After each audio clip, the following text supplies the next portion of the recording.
Karl Marx marks कहते हैं कि जो स्टेट है, राज्य है, वो सिर्फ एक इंस्ट्रूमेंट है सत्ताधारी वर्ग का या कैपिटलिस्ट क्लास का, जो सिर्फ वर्किंग क्लास, प्रोलिटेरिएट या मजदूर वर्ग का शोषण करता है। आसान शब्दों में कहें तो मार्क्स कहते हैं कि राज्य और सरकार अमीरों का हथियार है जो गरीबों को दबाता है। मार्क्स कहते हैं कि कैपिटलिस्ट सोसाइटी में state, government, army, police, courts, bureaucracy ये सब पूंजीपतियों के हितों को बचाते हैं, कैपिटलिस्ट क्लास के इंटरेस्ट को प्रोटेक्ट करते हैं। कम्युनिस्ट मैनिफेस्टो में मार्क्स लिखते हैं कि राजनीतिक सत्ता एक वर्ग के द्वारा दूसरे वर्ग को एक्सप्लॉइट करने की संगठित शक्ति है। तो मार्क्स कहते हैं कि अगर पूंजीवाद आगे बढ़ेगा तो लोगों में सामाजिक आर्थिक असमानताएं बढ़ेंगी और फिर एक क्रांति होगी, रेवोल्यूशन होगी और दुनिया में एक भी पूंजीपति नहीं बचेगा।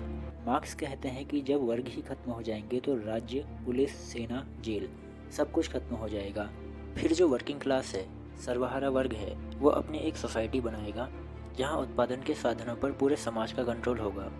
ये मानते थे कि एक ऐसा समाज होगा जिसमें हर व्यक्ति से उसकी क्षमता के अनुसार उसे काम तो कराया जाएगा, लेकिन उसे वेतन उसकी आवश्यकता के अनुसार ही मिलेगा।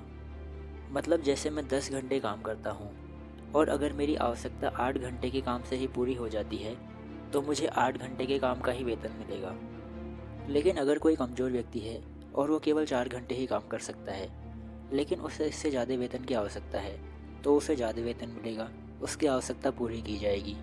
मार्क्स और गांधी दोनों ही स्टेट, जुडिशरी, सेना और पुलिस को ख़त्म करना चाहते हैं, लेकिन गांधी जी कहते हैं कि ये सब नॉन वायलेंट तरीके से होगा।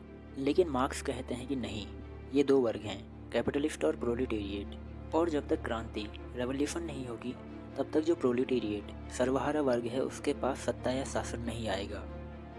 फिर जो वर्किंग क्लास है, सर्वहारा वर्ग है, वो अपनी एक सोसाइटी बनाएगा जहाँ उत्पादन के साधनों पर पूरे समाज का कंट्रोल होगा। कार्ल मार्क्स रिलीजन के बारे में क्या कहते हैं, ये जानने के लिए मेरा पिछला वीडियो देख सकते हो।